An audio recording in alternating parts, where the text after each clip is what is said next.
can't. There, it'll be over here. Nice. Up there, maybe. Nice. Or it'll be down here.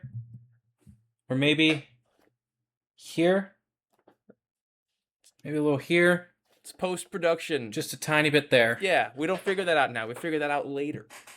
Good morning, good afternoon, good evening, everyone. Wherever you are watching from, I hope you are doing well. Welcome back to the channel and welcome back to another discussion. Today, I am joined once again by Andy from Untapped with Andy. What's up, everyone? I almost said welcome back. Maybe it's both of our channels. It doesn't fucking matter. My name is Andy from Untapped with Andy. I'm here with Cannonball and TG to talk about our pet decks. Yeah, I record Magic content, talk about Magic lore, talk about things I like in Magic. My channel is basically a mediocre talk show for opinions that nobody asked for. So if you like that, head over there, subscribe. I would greatly appreciate it. Today, we are going to be talking about pet decks. So decks of ours that we really enjoy playing, whether that's because we enjoy the mechanic or we really like the commander. Whatever it may be, we've each picked a couple of our decks to talk about. Before we jump in, please don't forget to hit that subscribe and like button down below and let me know what your pet deck is. Let's jump into the video. As always, stay safe and stay slinging spells out there. And yeah, happy to be back, man. Stoked to talk about pet decks and cool stuff we like in those couple decks we're gonna talk about.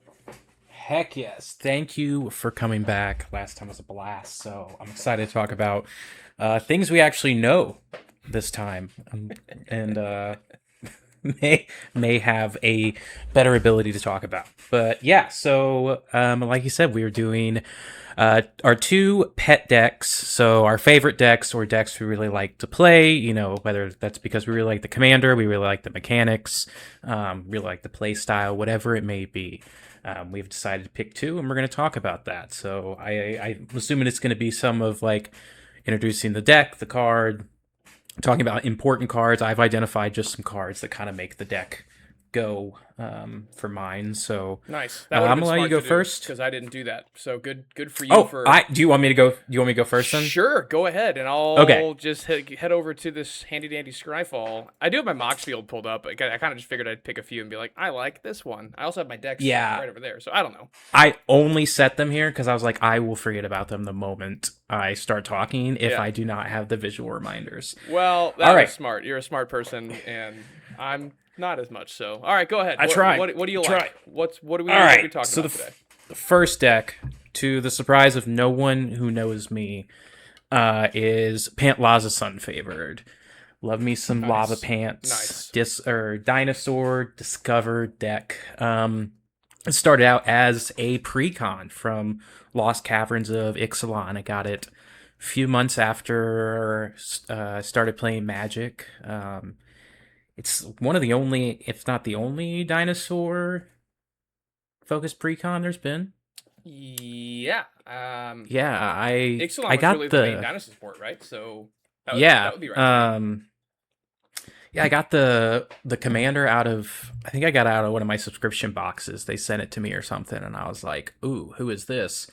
And went and looked up, found out there was a deck, and I was like, yeah, let's play this, and have not looked back. So the main point of the deck is just to get a bunch of dinosaurs out to set off Pantlaza's trigger as many turns as I can, and try to exploit that as best as I can. You can't always double Pantlaza's triggers because the rules are the rules in Magic, unfortunately. But some important cards that I really like. First one is Curator of Sun's Creation. That comes up every time you play this deck, I feel like. And man. When you discover... So it's 3 generic and red mana for a human artificer creature, 3/3 body, and whenever you discover again for the same value. This ability triggers only once each turn. So I really like that because you needed the trigger in addition. Like, you're already getting a second discovery. Normally that's a restriction, and on this card it kind of isn't. It's like, okay, great. I just need the extra one. I didn't necessarily hit the dinosaur I wanted. Let's do it again. Yeah, let's spin that wheel again. This is literally in there because you can't double Pantlaza's triggers. I mean, you can, but you can't resolve 2 of them. Right. So I was like, why not try to find a way that's not really cheating to cheat the ability? But yeah, so if I have this in my opening hand, I don't care it's a 4-drop. I will keep the hand for that card. One land? I'm because going to I draw know- 3 lands at some point. Yep, I'm in green. I can ramp. There I you can go. do whatever I I got a need Farseek to in my deck. do. Yeah, man. Farseek, what's the other Nature's one? Lore. I got a Rampant Growth yeah. flying around somewhere. I got it all. Yeah. I think there's a land tax in that deck too, maybe. Oh, there you go. Yeah, you're in green and white. Yeah, I'm good on You don't need lands. I'm lands. okay. Yeah. But yeah, so that's I love that card in there. Last March of the Ints. So that is another Solid card. big card in this deck. So Last March of the Ints is a sorcery. It is 6 generic mana, 2 green. And for that, you get a spell that can't be countered and draw cards equal to the greatest toughness among creatures you control. Then put any number of creature cards from your hand onto the battlefield. This is very much it can be really good or it can be really, really bad. I have spun that wheel and I've gotten, 5 or 6 creatures that I've just been able to put out on the board. I've also spun that wheel and gotten a mana dork, and that was it. Right. And I felt I'm really, either, really, I'm really either winning bad. the game or I'm mayor Yeah. of Whiff City, and there's no in between. Yeah, and I've thought so many times about taking it out for other things. Like I have a Gishath I haven't put into the deck yet, and I'm like, should I take this out? Should I take Zakama out? But I think about all the times I've been able to cast Last March of the Ints, and when it does work out, it's just so much fun. Yep. And it's 8 mana, but it can't be countered, so I don't have to really worry about that. Hopefully resolving. I guess they could kill the creature I'm trying to target with it. But yeah, it's an amazing spell. If you have any sort of big stompy creature deck or big toughness, you got a big butts deck, you absolutely should be running the Last March of the Ints. no It's shot such a good card. Felithar players aren't running this. This is Oh, you have to be. Yeah. There for is big a butts. 0-30 in Magic the Gathering. Are you kidding me? Yeah. 8 You wanna mana to draw 30 is cards? Pretty good. That's like Ancestral Recall. Who? Yeah, I paid 8 Yeah. mana, but I'm drawing a third of my deck. Yeah, I have 10 times magnified Ancestral Recall in green. So take that, blue players. Yeah, it's just good. I don't think I've ever heard anyone speak bad about the card, Yeah. but if you're not playing this card, give it a try. Just, take out a land for it. Don't do that. It's 8 mana. Don't do that. Next card would be Wrathful Raptors. This has won me the game a couple times. So Wrathful Raptors is a dinosaur. Shocker. 4 generic and a red. For that mana, you get a 5/5 with trample, which is definitely not nothing. And whenever a dinosaur you control is dealt damage, it deals that much damage to any target that isn't a dinosaur. If you haven't guessed already, you just need this and a Last Act or Star of Extinction or Chandra's Ignition is another one I think, if I'm remembering. Yeah. All I need is 4 or 5, maybe 6 dinosaurs out there and to cast a board wipe that deals specifically damage. Right. And I can win the game. It's so good. And I've recently learned, by recently, in the last 6 or 7 months, I hate myself. I'm gonna jump out. Old news. There's a Wrathful Dragons counterpart. Really? It might be called Wrathful Dragons, but it's literally the same thing. I have that on in Clouth. I found it at Tater Tots actually when they were. Oh yeah, I think Wrathful really Red bright. Dragon. Here it is from Baldur's Gate. There it is, Wrathful Red Dragon. Yeah. Wow, dude. Yeah, man. Yeah, I don't know who at Wizards printed this, and then Ixalan came out. They're like, "Hey, let's do it again." There was just some dude in the back of the room who was like, "Dinosaurs. The dragon from Baldur's Gate. Do it, but with dinosaurs. Now we're doing it. Cut. Print." That was Wrathful that Red guy. Dragon.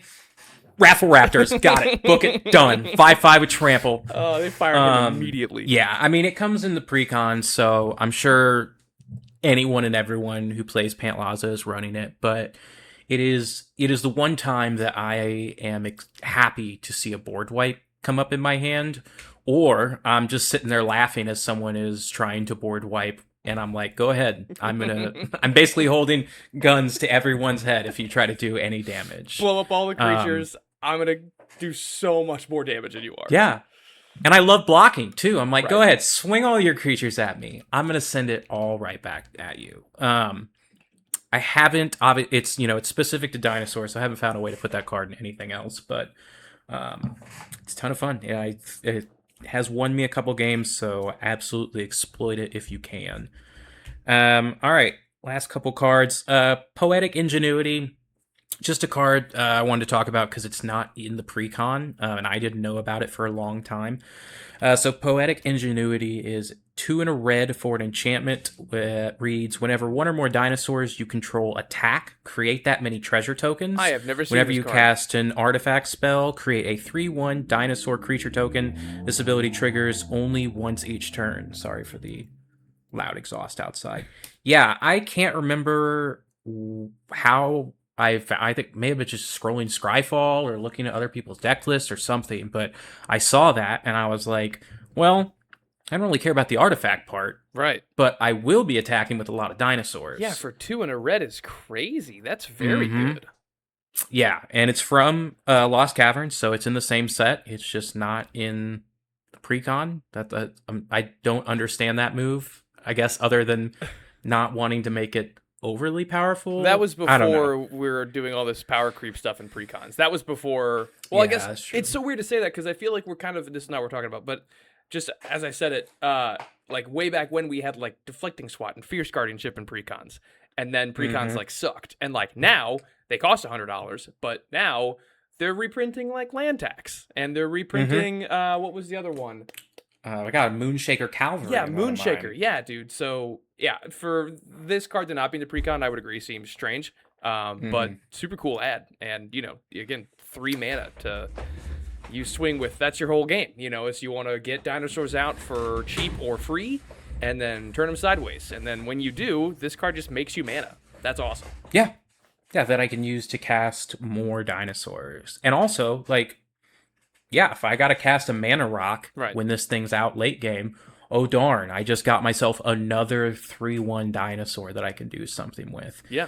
And also, like, this is gonna go well with Sauron from Marvel Superheroes, because I can make my mana dorks. I can make them dinosaurs, and I can have them attack too if I'm not tapping them in that moment to make more treasures. And so yeah, if you have any sort of dinosaur deck, you know about this card or you're not playing this card, give it a try. Like I said, the artifact part doesn't really matter that much, but those treasures and the fact that you can make as many treasures as you attack with is pretty big, in my opinion. I really like it. Pretty gnarly. When you said Sauron, I was like, like I forgot about the set that just came out, but I was like, I don't think so.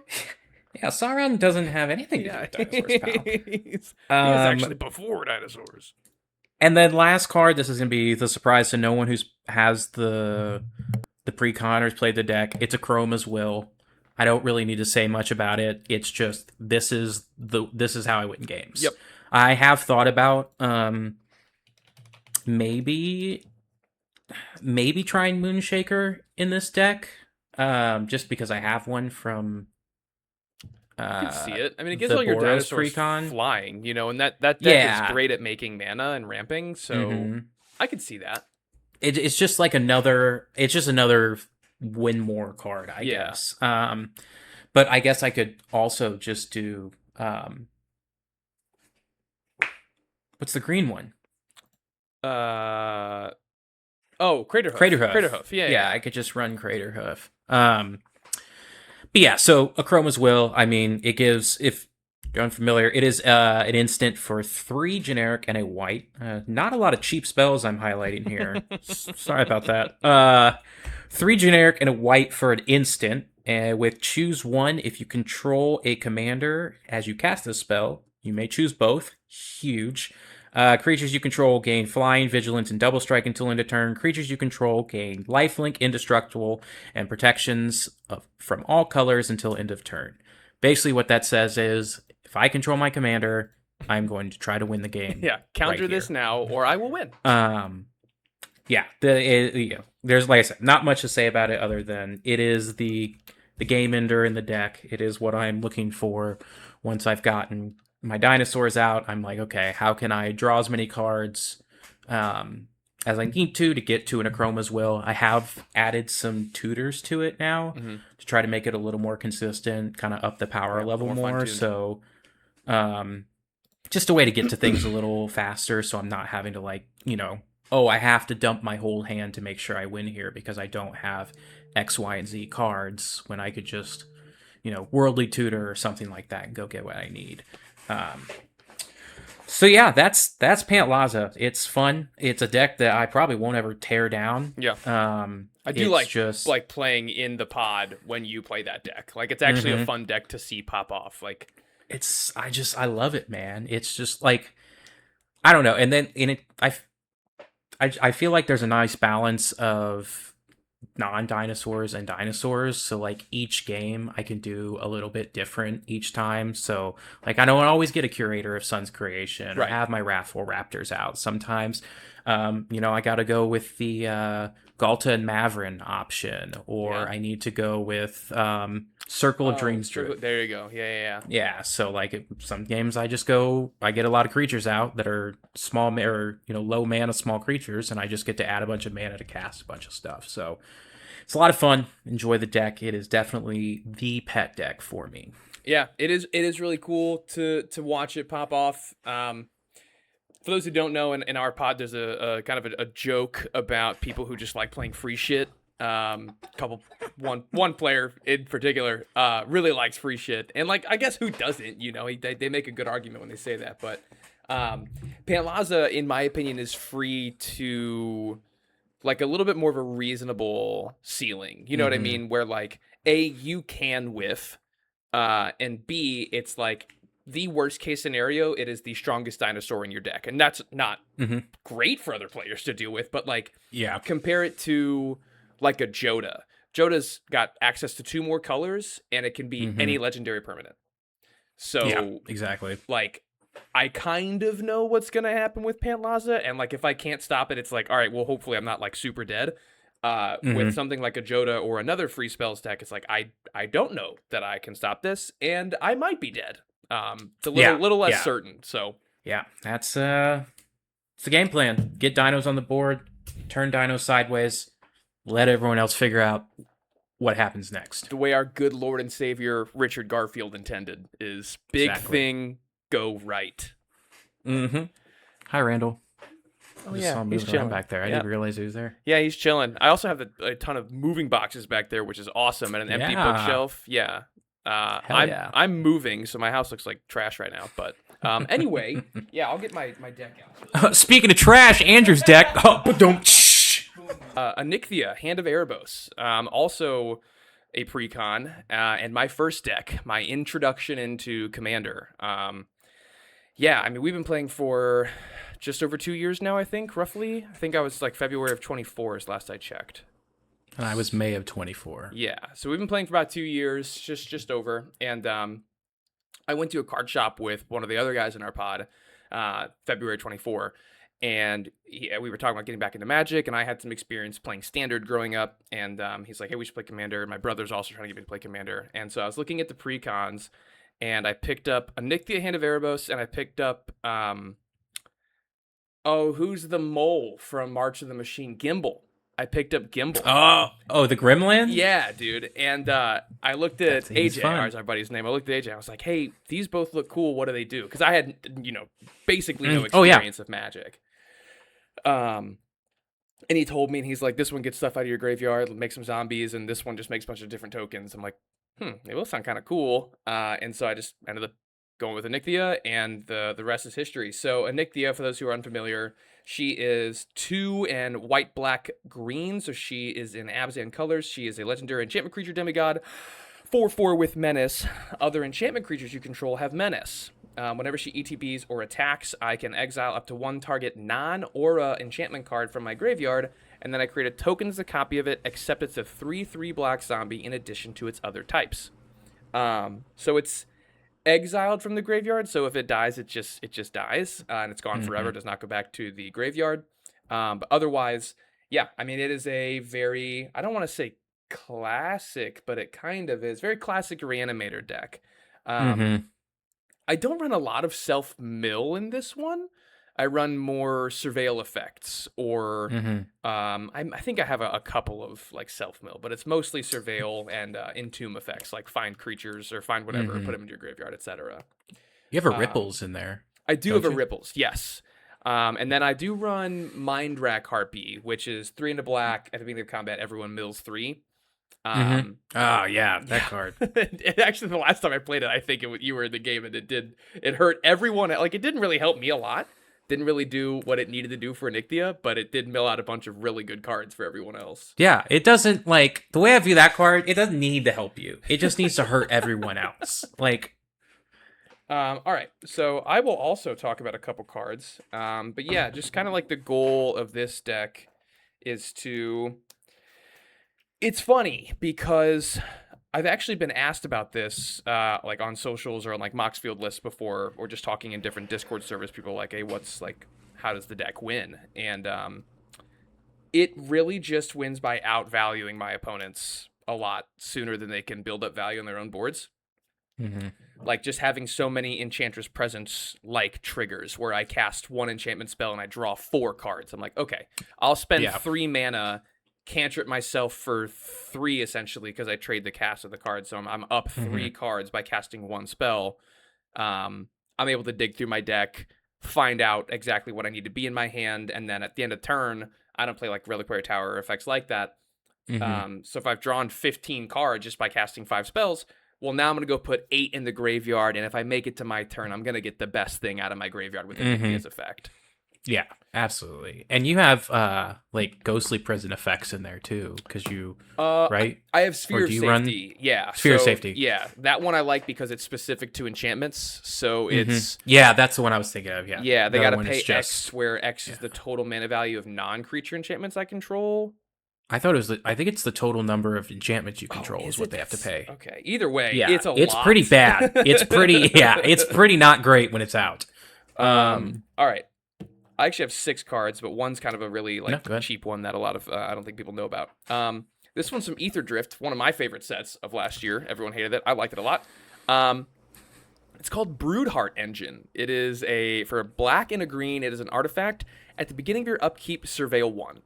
So already, it has other text, but already this is like, for 2 mana, I look at an extra card each turn, and potentially put a really good Reanimator target in my graveyard. And face value, like, this is not a card that someone's like, I need to waste removal on this. And it's seemingly unthreatening and kind of flies under the radar a little bit. But then for 2 and black-green, I can tap it, sacrifice it to return target creature or vehicle from my graveyard to the battlefield at sorcery speed.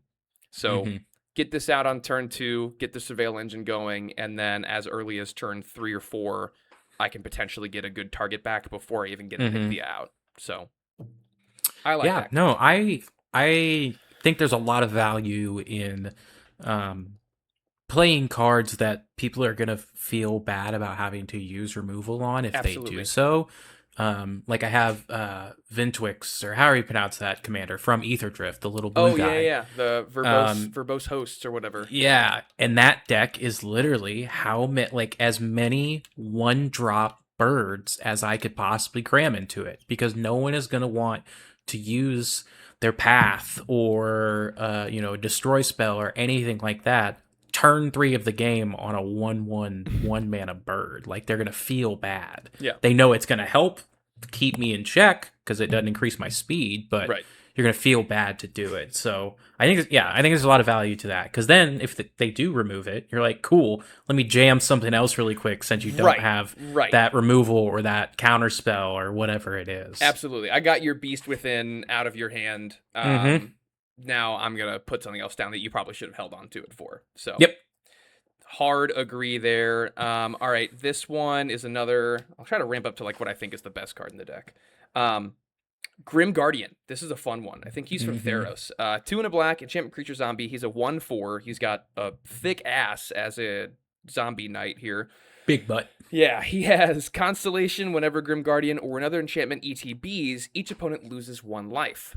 So I kind of toyed around when I was putting this card in the deck of like not putting it in the deck because I said, oh, Anikthea doesn't really want pingers. It doesn't feel like a pinging deck.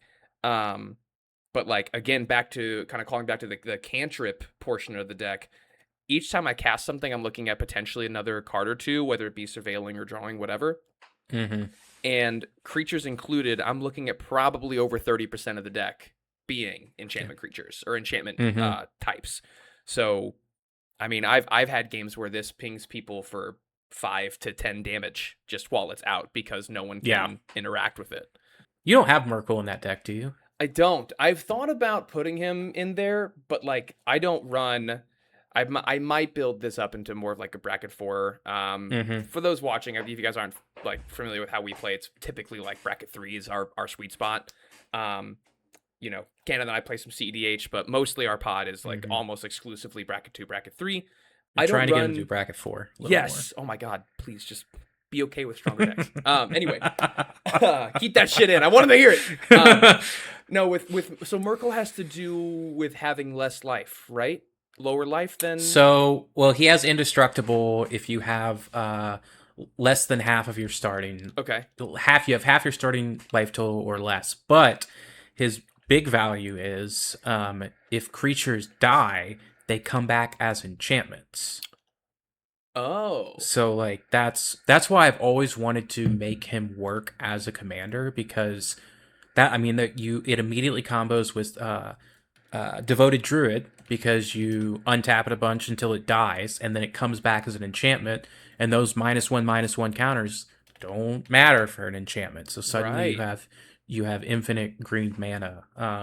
But it's just, he's 7 mana. He's just so expensive. There is that. Yeah, he's very expensive. But it's a very fun effect. The 1 or 2 times I played it, was able to actually get some things moving, dying and coming back. It was interesting. So I've always been curious if that would have any value in a deck like that. Yeah, I had to look him up because I wasn't 100% sure how he worked, but his second half is a replacement effect.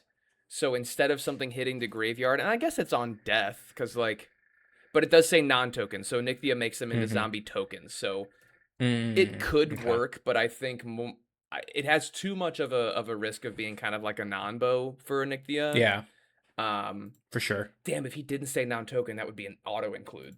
That would be bananas. Oh, he'd be broken as hell. Yeah, 7 mana, who cares? It's all creatures. Yeah, so that's Grim Guardian.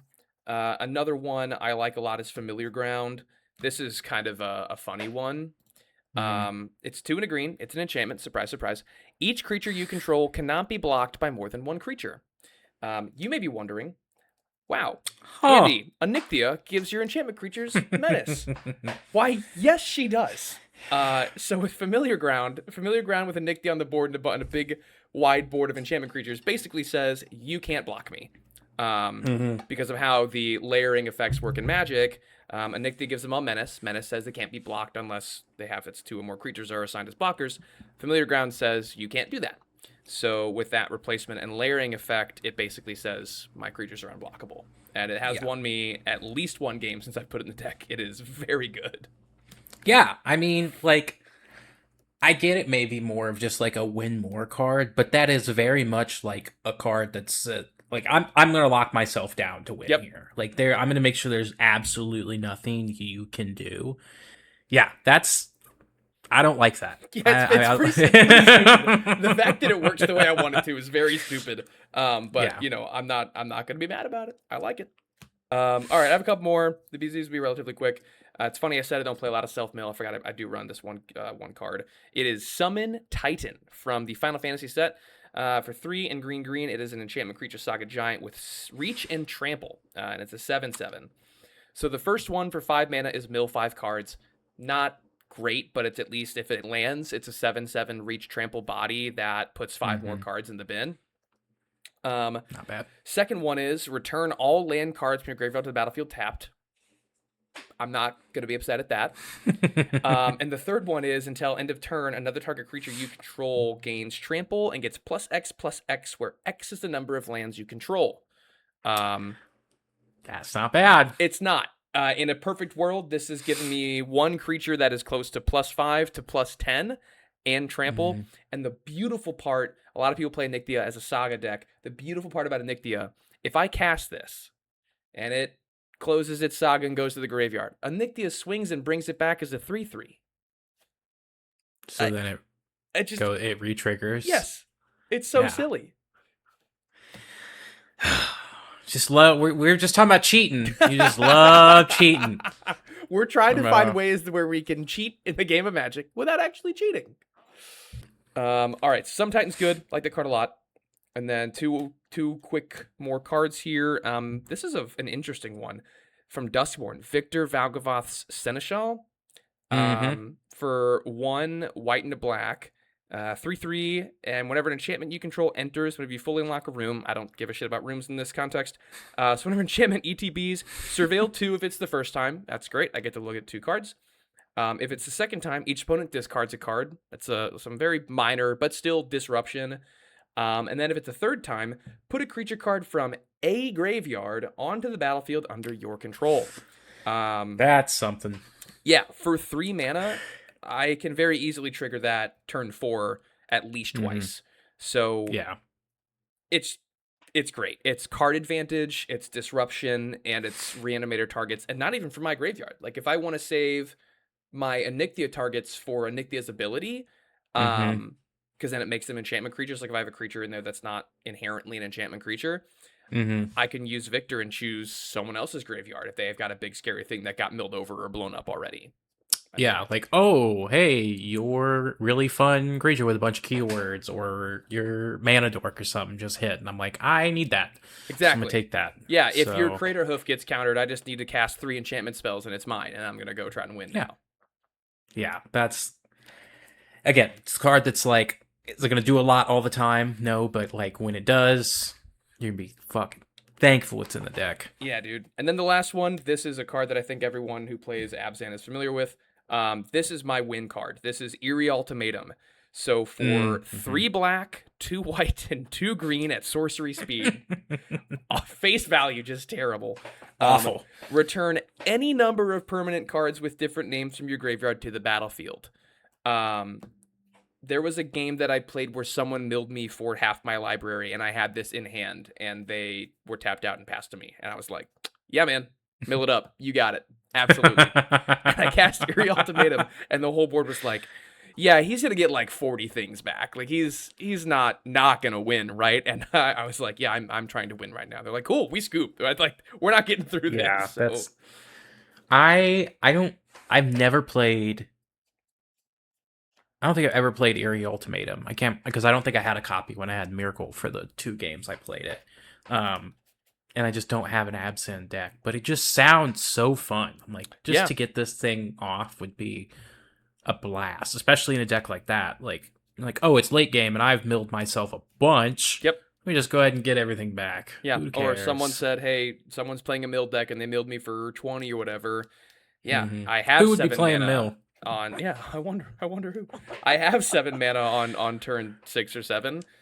Let's push. I got a window. Let's do that. And that's the thing about it too, is like it's 7 mana, but like if that resolves, the amount of advantage I will gain regarding a board state or just card advantage in general, like it's overwhelming. Well, and it's 7 colored pips too. Yeah, like it's very, very hard to cast. Yeah. Like I'm not just gonna cast this turn 4 because I have 7 mana. Like I gotta have all my lands set. You gotta have, maybe you're fixing out or whatever. So yeah, definitely it's scary. Yep. Very scary. That's Anikthea. She is my first ever commander deck. I will never tear her down. She's my baby. She is scary and fun to see pop off. I have lost to Anikthea a couple times. Just whoop my ass. I will say too, she's if Anikthea doesn't, or if she's dealt with early, she's resilient, but like if my stuff gets blown up and there's graveyard hate at the table, it is very hard for me to recover, just not being in colors that like allow me to do that if my graveyard's already fucked with. Because if my graveyard's like done, then that's my deck, So it's got a silver bullet for sure.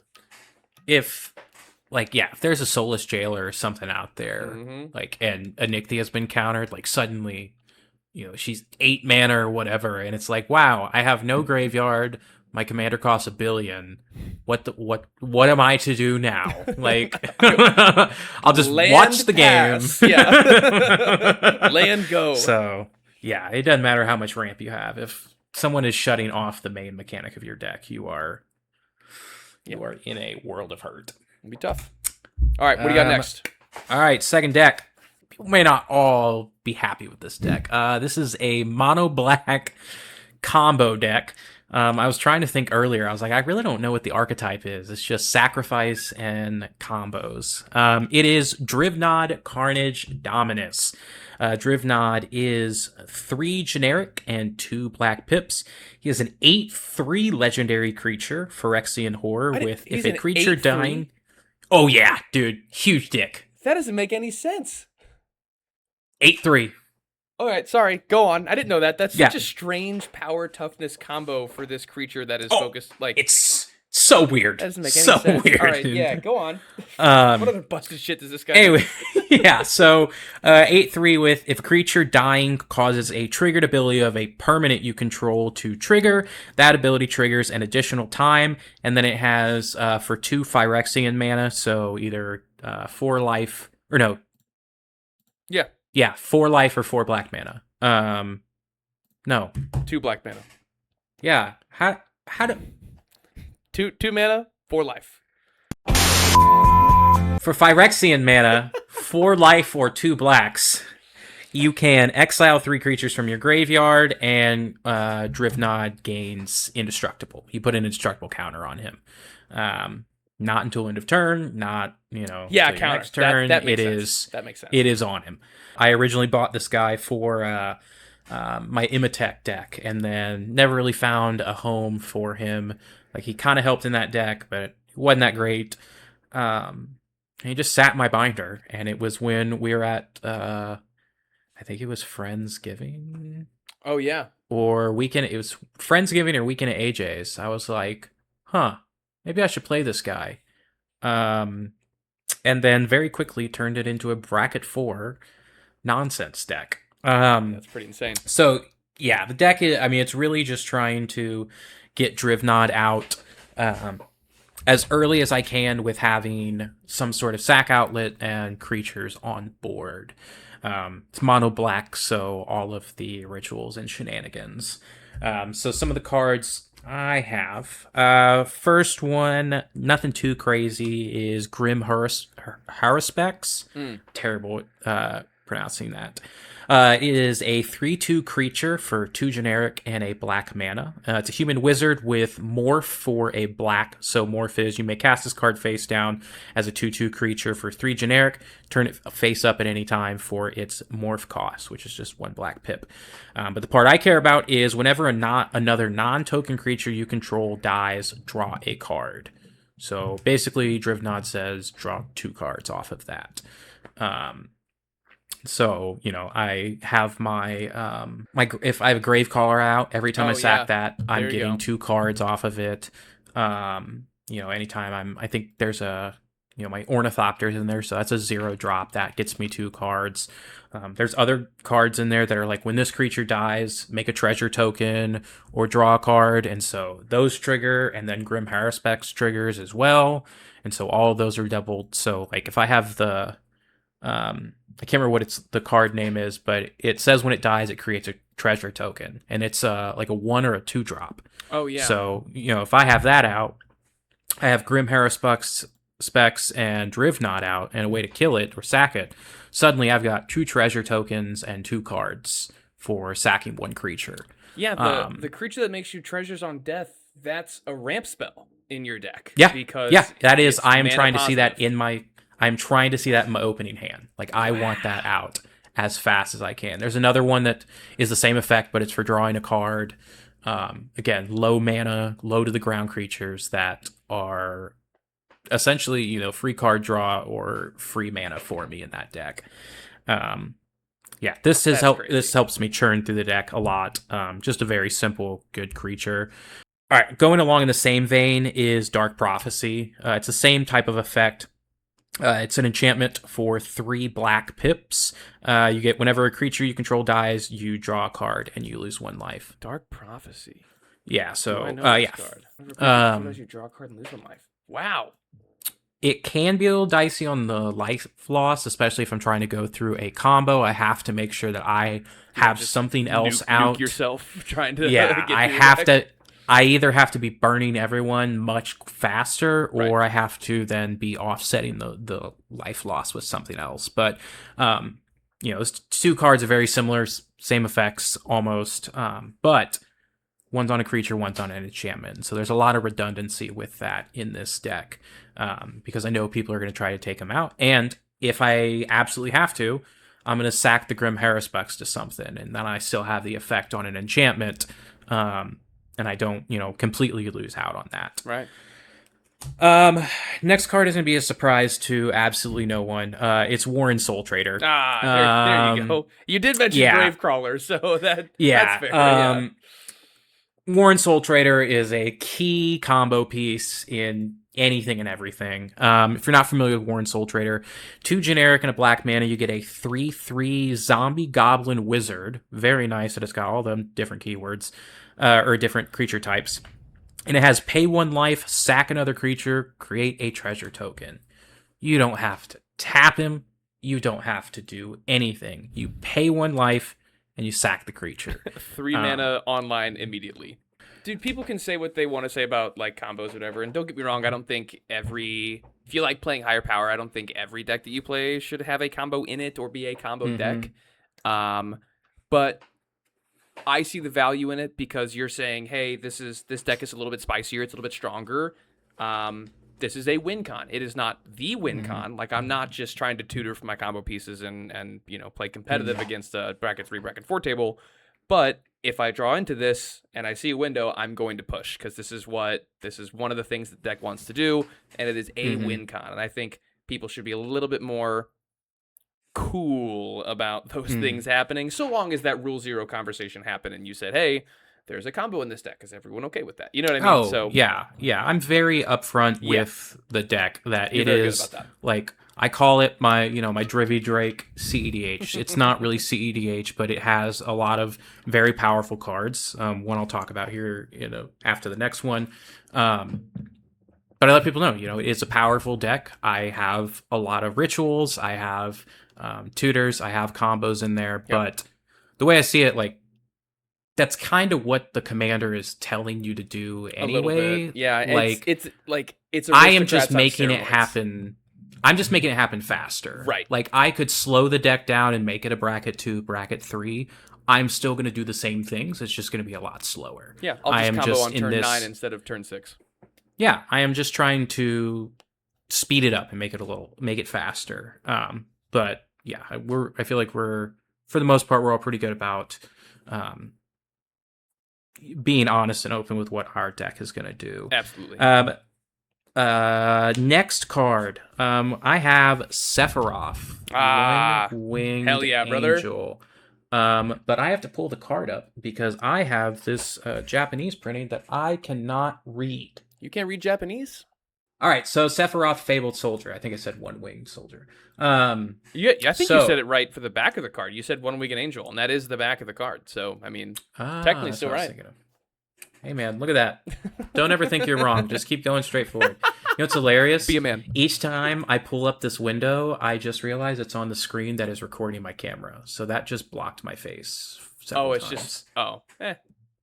Whoops. Okay. Anyway, Sephiroth Fabled Soldier, for 2 generic and a black, you get a 3/3 human avatar soldier, no keywords on his front side. With whenever Sephiroth enters or attacks, you may sacrifice another creature. If you do, draw a card. Notably, that does not trigger off of Drivnod. It has to say when a creature dies. Yep. So it has to be very literal. But the part that is awesome is whenever another creature dies, target opponent loses 1 life and you gain 1 life. So again, if I have this out, I can offset that Dark Prophecy life tax. And then if this is the 4th time this ability has resolved this turn, transform Sephiroth. And Sephiroth transforms into Sephiroth One-Winged Angel, 5/5 of flying, and as this creature transforms into it, you get an emblem with whenever a creature dies, target opponent loses 1 life, and you gain 1 life. And then whenever Sephiroth attacks, you may sacrifice any number of creatures. If you do, draw that many cards. There is a lot going on this Insane one creature. card. Insane. I had to wait a very long time to get this because I could not find one around me that was decent price. Hence why I have a Japanese version. I haven't gotten to put Sephiroth on the board, but I just have to imagine in this deck that like this is me saying I'm gonna try to win. Yep. I mean, all of the deck is essentially me saying I'm gonna try to win, but like. The emblem is crazy. The fact that it gives you just like, hey, for the rest of the game, this is going to happen for you. You're welcome. Yeah. There's nothing out there that interacts with emblems. And 4 creatures in a turn is so easy. That's not and they hard can to be do at all. and they're they say they were non-token. It's just regular creatures. I think it's just any creatures. It's any creature. So you cast a Curse Marauder and you get the emblem. Yeah. When another creature dies. So it doesn't like if I Obscene. Yeah. Like I need sack fodder out there and then cast him. The trigger goes on the stack, and then it's like, let me sack my little snake and then play a Curse Marauder or something like that to make everyone else sack a card or sack a creature. Yeah, I mean, all of these cards face value are very strong, so they're not gonna be anything too crazy, but in terms of like secret hidden cards or things that other people aren't playing, but they're all things that just make the deck go. And then the last one, this is in there. I don't necessarily need it, but I like the way the card looks. It's Necropotence. And I have it in there because I have this one right here. So I love the sick gnarly. Yeah, dude. Easily. I think the coolest printing in my opinion. I'm sure you're familiar with this card, but if you don't know what it is an enchantment for 3 black pips. A lot of that is something that is a theme with this deck. A lot of pip intensive cards because they had to make them a little more fair somehow. Right. They couldn't just make them all generic mana. It has skip your draw step, and whenever you discard a card, exile that card from your graveyard. The part that is amazing is pay 1 life, exile the top card of your library face down, put that card into your hand at the beginning of your next end step. So basically, you put this on the battlefield or put it on the stack and say, I'm going to try to win here. Because I do run a emergent zone in this. Oh, there so I you do go. have Nice. a flash enabler. Nice. So it's very specific. Again, this is not a card that I have gotten to cast with this deck yet. But I'm essentially looking for my combo pieces and hoping that I have Emergent Zone out, because then all I have to do is crack that and I can go through my my Gravecrawler, Warren Soul Trader. Yep. Yeah, doing that at that speed is pretty sick.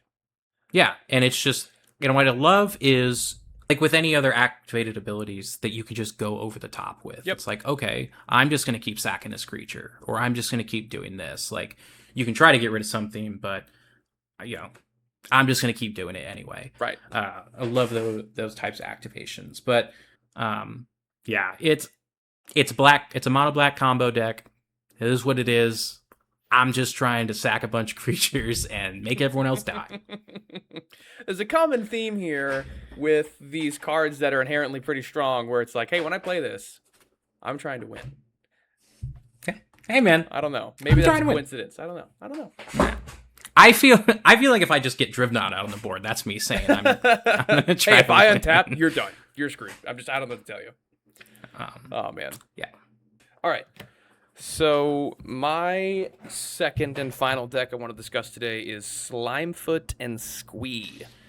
This is another Squee. This is another graveyard deck, but it functions a little bit differently. I think this guy likes graveyards. I do like graveyard decks. But yeah, this is another one of my like pet decks because it's honestly just been through so much, and it actually started out as the Golgari Slimefoot, the Stowaway from Mhm. Commander Masters, and it was like one of the first decks that I ever built, and it was just bad. It was just like honestly really bad to this. But Slimefoot and Squee is for Jund, no colorless mana here. For black, red, green, you get a legendary creature, Fungus Goblin. It's from March of the Machines. Little fun fact here: these March of the Machine cards, where it's like character and character, that is those characters teaming up to battle the Phyrexians during the Phyrexian invasion.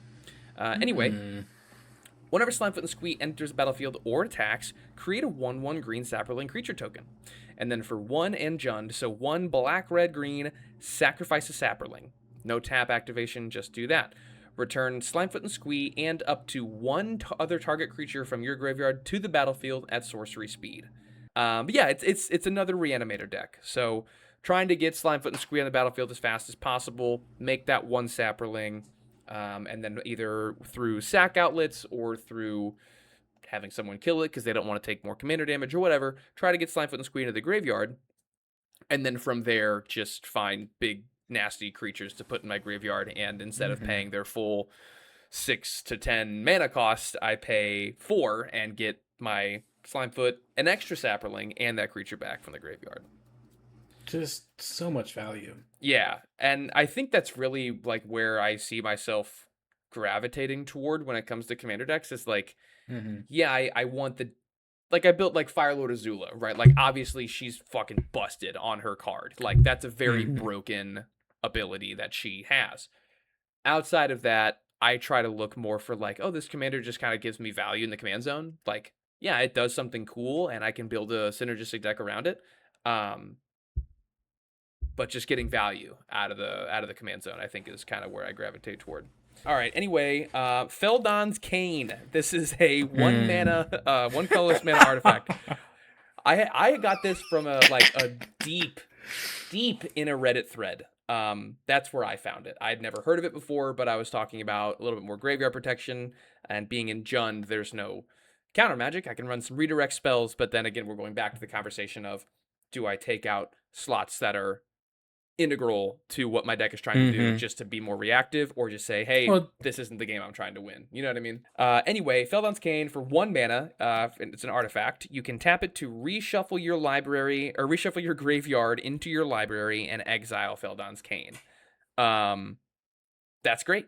It is a 1 mana sorcery speed endurance effect. It basically is an artifact on the board that says, if I am trying to target something as a reanimator target, and someone tries to exile my graveyard, like a Rakdos Charm, or, does another Bojuka Bog-like effect, then I tap Feldon's Cane, and it is removed from the game, but for one instance of this, my graveyard gets shuffled back into my library. It does slow me down, but it also ensures that my graveyard's not just fucking, like, deleted. It's just, I gotta shift some things around a little bit.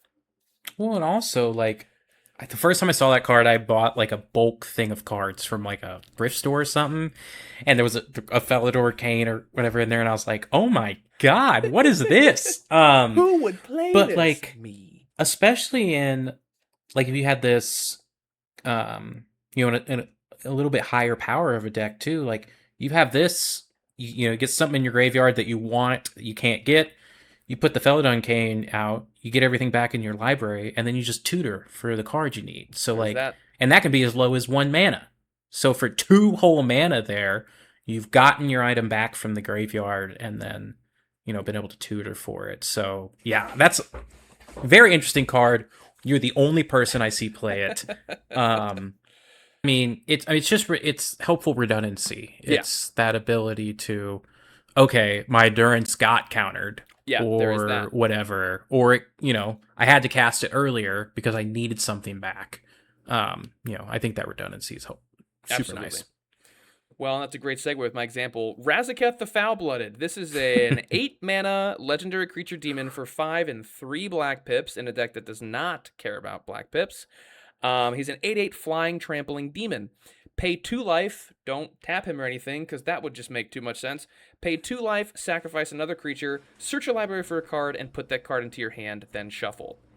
Yeah, I don't need to say anything else about that. This is a tutor on a stick that I can get for half the mana cost if I get him in the yard by milling, surveilling, discarding, etc.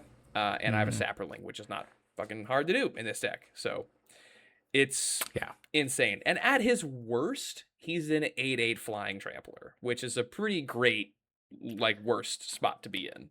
Yeah, that's not great because that is immediately a threat everyone has to consider if they only have 1 or 2 creatures out. It's like, oh, I'm only at 30 life and I'm looking at someone who can chunk me down in a few turns and kill me. So can't be bad at face value. No, not at all. And in the same vein of 8 mana, this is insane. I didn't realize Buddy that. loves big mana. 8 mana for the same cost. 5 colorless, 3 black for Arden the Usurper. He's from the Final Fantasy set. Yep.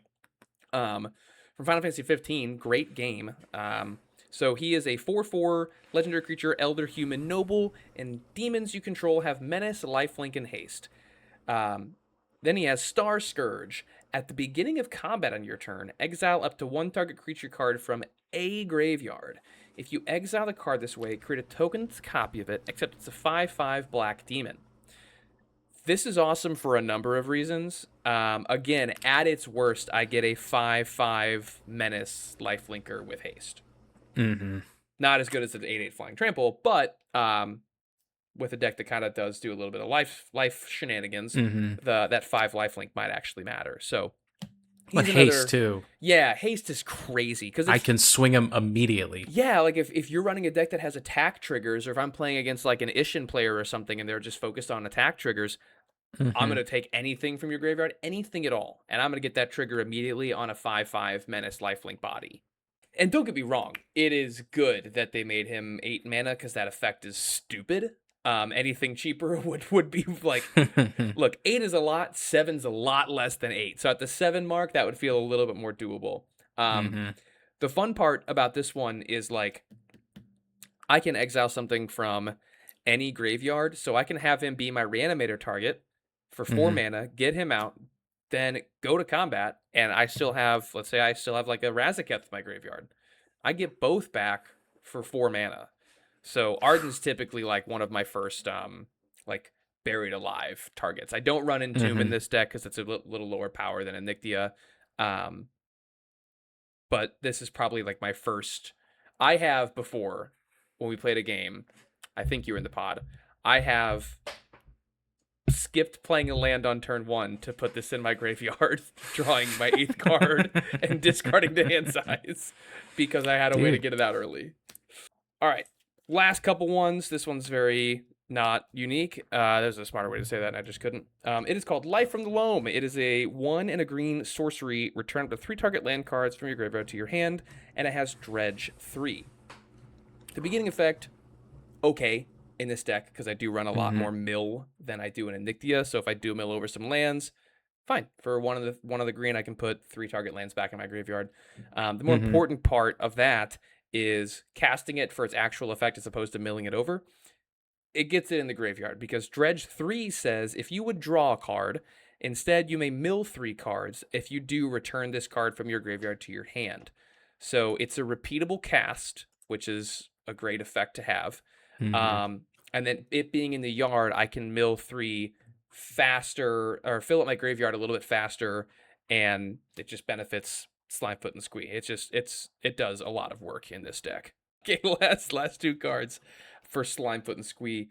This one, funny enough, was another Nitpicking Nerds recommendation. Silverglade Pathfinder from Mercadian Masks. For 1 of the green, you get a 1/1 Spellshaper creature, and then for 1 of the green, you can tap that creature to discard a card from your hand, search your library for a basic land, put it into play tapped, then shuffle. So this is a permanent ramp spell that fills my graveyard. There's nothing else to say about it. I can discard any card. It goes to get me a basic. Does it all. It comes in tapped, which isn't great, but like it costs me like next to nothing. This is not an expensive card, but for 2 mana, like this can come out as early as maybe turn 1. For turn 2, cast it. Turn 3, put something in my graveyard, ramp myself, and then turn 4, I'm at 5 mana with my commander on board, access to a Sapperling and something nasty in my graveyard. Like, This is a Yeah. a casual turn 5 Razaketh if I want it to be. You know, that's crazy. That's a lot of value. I It's mean, and like I love finding cards like these that look like ew, why would I play that? These little sleepers that have that, like, it's almost not hidden but more like built-in value, where it's not, the card just doesn't say like I kill your opponent if you cast me. It makes you work a little bit harder, and I like cards like that. yeah. All right, last card while you look that one up. This one is probably not unfamiliar. It is Michaeloth, and I will show off my cool printing of it. If it'll Ooh, hang on, let me focus. see this. Hell yeah. Yeah. Oh, I love that. It's a secret layer. Yeah. That's Big badass. fan. It was so, dude, funny story about this. So the shop that I bought it at, I asked the guy, I was in the secret layer binder, and I was like, hey, how much is that? He's like, how much do you want it to be? I'm like, I don't know, like $10. And he's like, I think it's $10. I'm like, okay, cool. It's like a $12 card. He didn't really give me a huge deal, but I like, this is, again, this was in the first Slimefoot iteration deck. So, you know, being new to Magic, being like, oh, I just got a good deal. I don't know. It felt cool. Anyway. It felt like $1 billion. Dude, it was awesome. Michaeloth is a 3 for 3 and green. So for 5 mana, it is a creature fungus that is a 4/4. Sorry, it has dice for the power toughness. I'm making sure I'm reading it right. It's a 4/4 with Devour 2.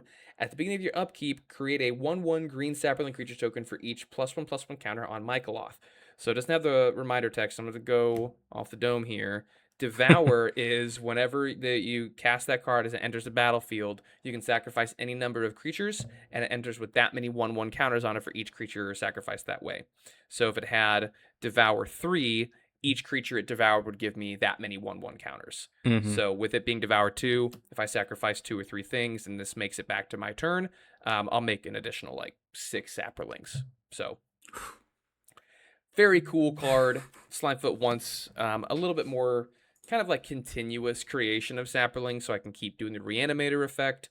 In a perfect world, I do it once or twice, and I'm pretty like set to push for a win, or at least set to you know, be resilient and not lose at least. But this deck actually has won like just through combat by having like, oh, I have 1 or 2 cards that say at the beginning of each upkeep make a sapperling, and then that gets back to me. I'm like, oh, I have an Anthem effect that gives my sapperlings +2/+2. I have a Beastmaster Ascension, and I have 7 sapperlings. Like, okay, as I swing, these will become 9/9s, you know. So yeah, I hope you've got a bunch of creatures or a few really big creatures. Right. But yeah, it's another reanimator deck. I like it a lot. It's different than Saheeli. Wow, different than Anikthea. Definitely different than Saheeli. I'll give you that. And just a bit. Yeah, it's just a ton of fun to play. Unfortunately, it's sort of telegraphed what I'm gonna try to do. People are like, "Oh, yeah, you return target creature from your graveyard. I wonder what you're gonna put in there." Yeah, I mean, Pantlaza is the same way. I mean, you know what I'm trying to do. I'm trying to get, you know, dinosaurs out there, but I think it's part of the fun. Like, you know that people are gonna not want Slimefoot out there. So like, okay, how can I work to find my window, or how can I better protect myself? Or I'll just be like, hey, I won't put Razaketh in the graveyard. I'll put anything but my tutor creature. Maybe put something else in there. You know, I can just, you know, little buddy, little friend. Yeah, just a little value engine. Yeah. I have used this is a value Razaketh. I've tried. I knew it wasn't gonna work, but I've tried that before. Didn't land, and it won't land, and it shouldn't. If anyone tells you it's a value anything, and the anything they're talking about is a stupid, stinky, strong card, don't listen to them, because they're lying, and your opponents never have your best interest in mind. Oh no, they're always trying to figure out how they can fuck you over, essentially. Like, how can they best your next action? How can they disrupt you? Absolutely. Dude, this was dope. That was cool. We talked about it was fun. Cool commanders and silly cards and cards that we probably shouldn't be playing, but we like. That was cool. Yeah, it was fun. All right, that was it. That was our 2 pet decks, our 2, you know, favorite decks to play, our favorite commanders. whatever it may be. Andy, Andrew, thank you so much for joining us. Dude, it was a blast. It was so much always fun. fun having you on. Thanks for talking about your Reanimator decks. This guy loves Reanimator. Yeah, maybe next time I'll pick decks that aren't the exact same, but I don't know. But yeah, it was fun. Yep. Oh, yeah. That was a blast, man. Thanks for having me. Don't forget to subscribe to both channels. Subscribe to Cannonball MTG. Subscribe to Untapped with Andy. There will be. I'll put a little message. I'll do the little thanks. We'll put them somewhere. Subscribe, but there'll be buttons. Hang on. Just do a bunch of this.